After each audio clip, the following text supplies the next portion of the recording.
السلام علیکم. Morning spot میں ہوں آپ کا میزبان بلال خان.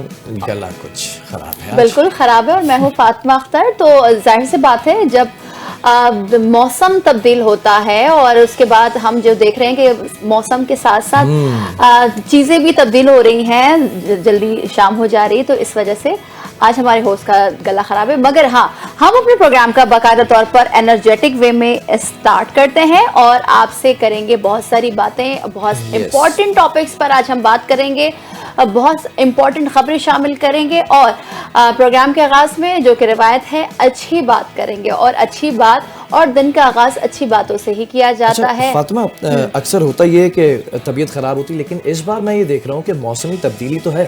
آج جو ڈاکٹر آنے والے ہیں ہمارے پاس, جو ٹاپک ہے وہ بھی اسی سے ریلیٹڈ ہے. تو ہم نے کہہ دیا کہ دوائی میرے لیے لے کر آئیں, پرسکرائب کرا لوں گا میں.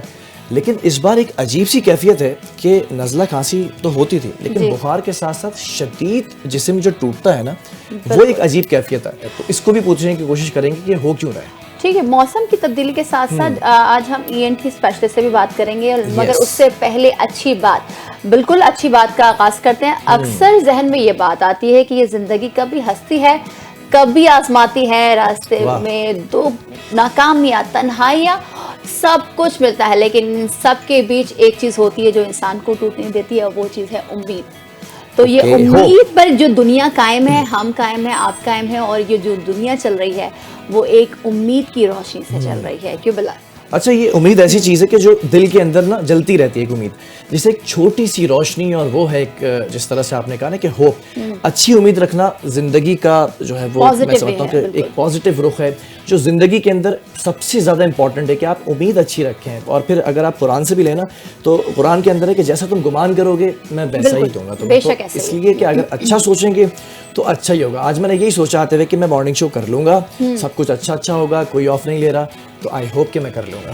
اچھا, امید کے ساتھ اگر ہم امید کا دامن چھوڑ دیتے ہیں, سم ٹائمز ہمارے ساتھ ایسا ہوتا ہے, تو ہمارے اندر جو پازیٹیوٹی ہوتی ہے وہ نیگیٹیوٹی میں بدل جاتی ہے. ہم مایوس ہو جاتے ہیں, ہمارے ذہن میں اور دل و دماغ میں یہ بات آتی ہے کہ اگر ایسا ہو جائے تو ویسا ہو جائے گا, اور پھر ہم یہ بھول جاتے ہیں کہ بینگ مسلم اللہ تعالیٰ نے کہا ہے کہ امید کا دامن نہیں چھوڑنا چاہیے, اور یہی امید ہے جو آپ کو جینے کا جواز بھی فراہم کرتی ہے, اور ٹوٹے خوابوں میں بھی نئی صبح کا رنگ اور جو اچھے رنگ ہے وہ بھر دیتی. یاد رکھیں کہ اندھیری رات کے بعد ہی روشن صبح آتی ہے, اور یہی امید کا روشن رخ بھی ہے. زندگی کی تلخیوں میں جو مسکرانا جانتے ہیں وہی لوگ امید کے اصل معنی سمجھتے ہیں. آج کی چھوٹی امید جو کل کی بڑی کامیابی بن سکتی ہے. اور ساتھ ہی ساتھ, اور اس دور میں جو کہ ہم بہت فاسٹ چل رہے ہیں, ہمارے ارد گرد بہت کمپٹیشن ہے, سب ریس میں چل پڑے ہیں, تو اس امید کے ساتھ کہ امید کا دامن نہیں چھوڑیں, پازیٹیوٹی کے ساتھ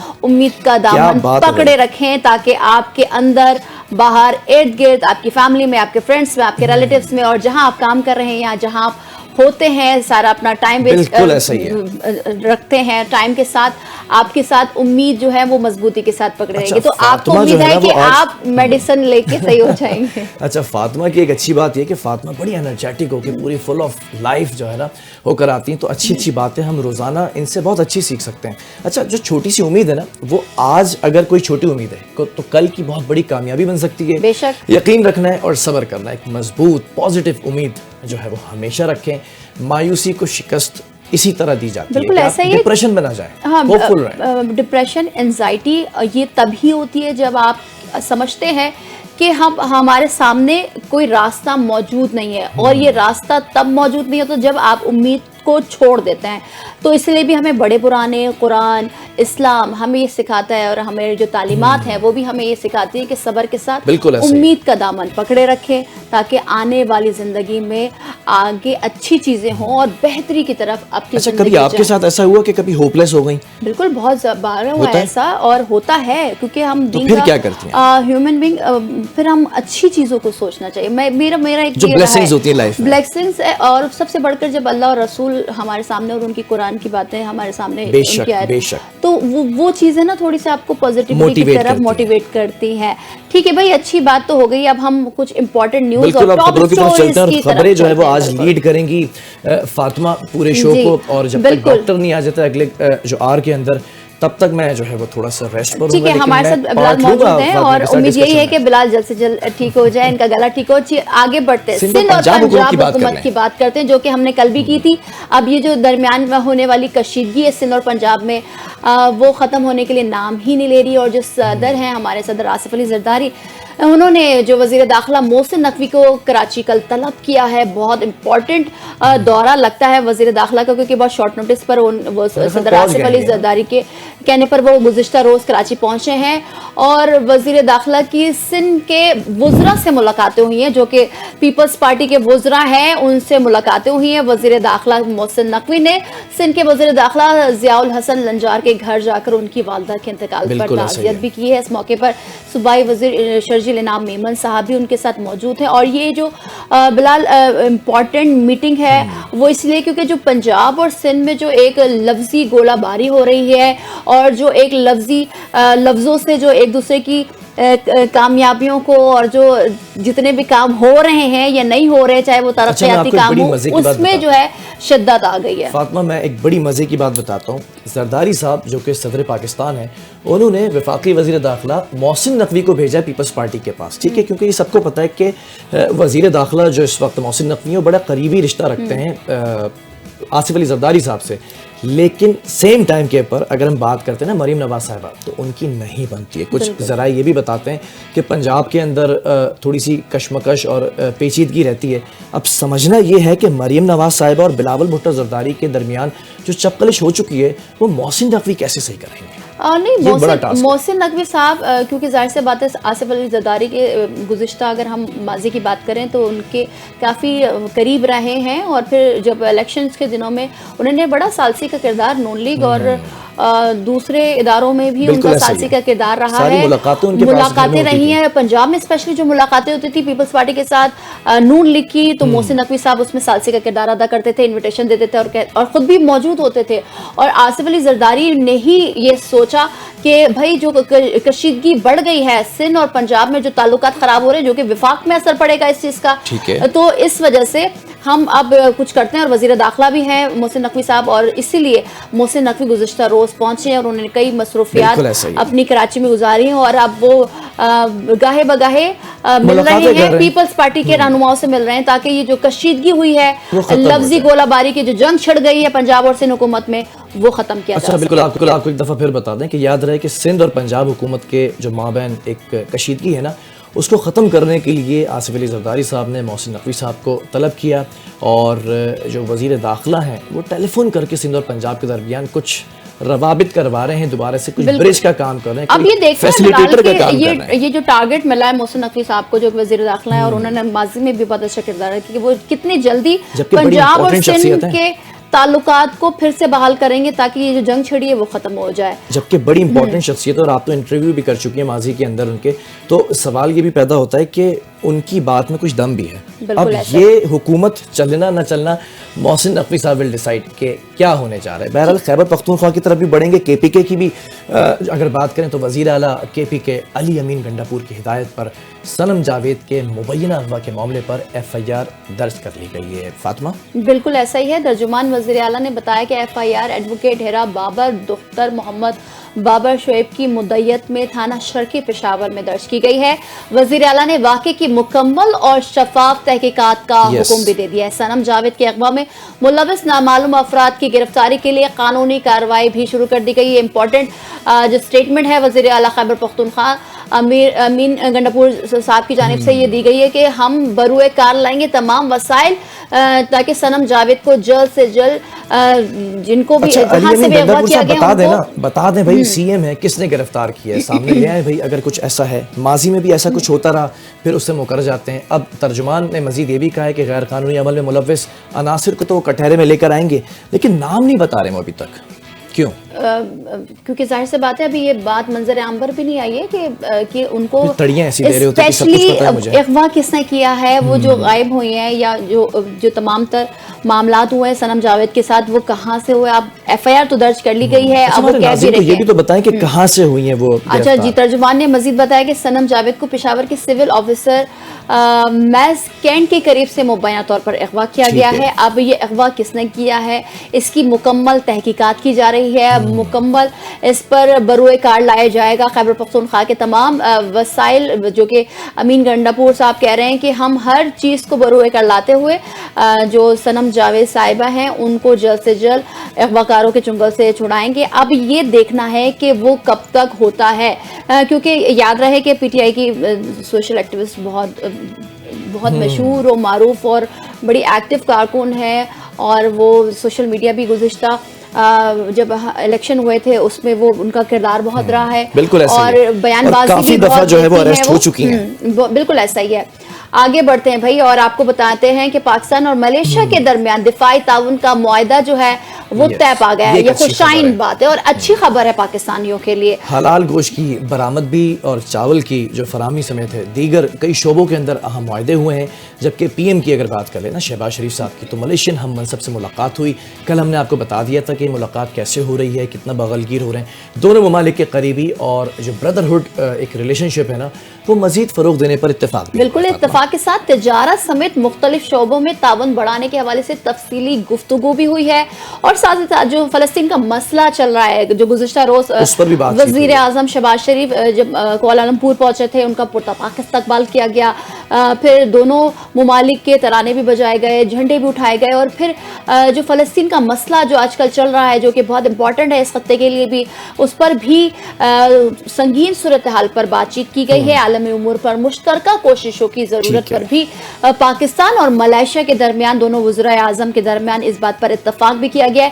اور وزیر اعظم کہتے ہیں کہ پاک بھارت کے درمیان تنازع خطے کے امن کے لیے خطرہ ہے. یہ بات کہی ہے ملیشین وزیر اعظم نے, جو کہ یہ بات ہم نے آپ کو کل بھی بتائی تھی کہ بھائی اگر ایک دو ممالک میں کہیں جنگ ہوتی ہے یا امر کے پر بات ہوتی ہے, تو بھائی وہ تمام خطے کے جو ممالک ہوتے ہیں ان پر اثر انداز ہوتا ہے. ایک ظاہر سی بات ہے کہ مودی کے الیکشنز قریب آ رہے ہیں انڈیا کے اندر, اور کچھ بک نہیں رہا, بیچنے کے لیے کچھ نیا چاہیے, تو وہ بارڈر کے اوپر دوبارہ سے جو ہے وہ جنگ کا اعلان کرنے جا رہے ہیں. کچھ ایسی خبریں بھی آئیں کہ جنگ ہو سکتی ہے, یا کچھ حرکتیں دکھائی دے رہی ہیں, یا وہ جو ایک فیک سرجیکل اسٹرائک تھی وہ دوبارہ سے سننے کو ملا. ایسا کچھ آپ لوگ اطمینان رکھیں, پاکستانی قوم ہماری فوج سنبھال لے گی, لیکن یہ کچھ ایسا کریں گے ابھی اگلے ایک ڈیڑھ مہینے میں. بالکل. شہباز شریف نے ملیشیا کے وزیر اعظم کی کتاب کی تعریف بھی کی, اور یہ کہا کہ یہ کتاب اسلام آباد اور کوالالمپور کے درمیان پل کا کردار ادا کرے گی. ملیشیا کو ترقی یافتہ بنانے میں وزیر اعظم انوار ابراہیم کا کردار قابل تحسین ہے, اور یہ اچھی بات ہے. کہ کچھ ایجوکیشن سیکٹر میں بھی کچھ ایکسچینج پروگرامز ہوں گے, لیکن بہرحال آنے والے وقتوں کے اندر کچھ ہم دیکھ سکتے ہیں. آگے بڑھتے ہیں اور کچھ بات کر لیتے ہیں کہ حکومت نے وفاقی بیوروکریسی میں تقرر اور تبادلوں کے احکامات بالکل جاری کر دیے ہیں. سیکرٹری سرمایہ کاری بورڈ کیپٹن ریٹائرڈ محمد محمود کو اسٹیبلشمنٹ ڈویژن رپورٹ کرنے کی بھی ہدایت کر دی ہے. بالکل ایسا ہی ہے. اور سروس گریڈ 21 کے شکیل دورانی کی خدمات نیب کے سپورٹ کر دی گئی. یہ تقرری اور تبادلے ہوئے ہیں. ایڈیشنل سیکرٹری انچارج SIFC جمیل احمد قریشی کو سیکرٹری سرمایہ کاری بورڈ کا اضافی چارج تویز کر دیا گیا ہے. گریڈ 20 کے محمد کریم خان جوائنٹ سیکرٹری پارلیمانی امور تعینات کر دیے گئے ہیں. ساتھ ہی ساتھ ڈیجیٹل کمیونیکیشن ڈپارٹمنٹ کے صدا منور کی مدت ملازمت میں 1 سال کی توسیع کی منظوری بھی دے دی گئی ہے. اور ساتھ ہی ساتھ آپ کو یہ بتائیں کہ OMG کے سدرا خان اقتصادی امور ڈویژن میں سیکشن آفیسر تعینات کر دی گئی ہیں, اور اسٹیبلشمنٹ ڈویژن کی جانب سے نوٹیفیکیشن بھی جاری کر دی گئی. یہ تقرری اور یہ تبادلے ہوئے ہیں, اور یہ امپورٹنٹ تبادلے ہیں. ایسا ہوتا ہے کہ بیوروکریسی جو ہے نا وہ کسی ایک پارٹی کی ہوتی ہے جب اس کی حکومت ہوتی ہے. اب یہاں پر PDM ہے, ملی جلی حکومت ہے نا, تو بیوروکریسی اب دیکھا آپ نے جب پالیسی چل رہی ہے تو بیوروکریسی کے اندر چینجز آتے ہیں. سندھ کے سسٹم کی اگر بات کریں تو اس پر بھی وزیر اعلیٰ نے ایک سوال اٹھایا تھا کہ ہمارا تو کوئی فرنٹ مین نہیں گیا, ایسی کوئی بات ہی نہیں ہے. کچھ نام سامنے آ رہے تھے کہ ان کو حراست میں لیا گیا ہے, تفتیش ہو رہی ہے. تو کچھ ملک کے اندر چیزیں تبدیل ہوتی نظر آ رہی ہیں. بہرحال لیٹس ٹاک اباؤٹ انٹرنیشنلی اگر بات کریں تو غزہ کی بات کر لیتے ہیں. غزہ جنگ کے خاتمے کے لیے حماس, اسرائیل اور ثالثوں کے درمیان مذاکرات کا پہلا دور جو ہے وہ ختم ہوا ہے, جبکہ مصر کے شہر شرم الشیخ میں بھی حماس اسرائیل بات چیت آج جو ہے وہ ہونے جا رہی ہے. بالکل. شرم الشیخ جو ہے وہ مرکز بنا ہوا ہے, اور شرم الشیخ میں ہونے والے مذاکرات میں حماس وفد کی قیادت سینئر مذاکرات کار خلیل الحیہ نے کی, اور امریکی خصوصی ایلچی برائے مشرق وسطی اسٹیو ویکٹوف اور صدر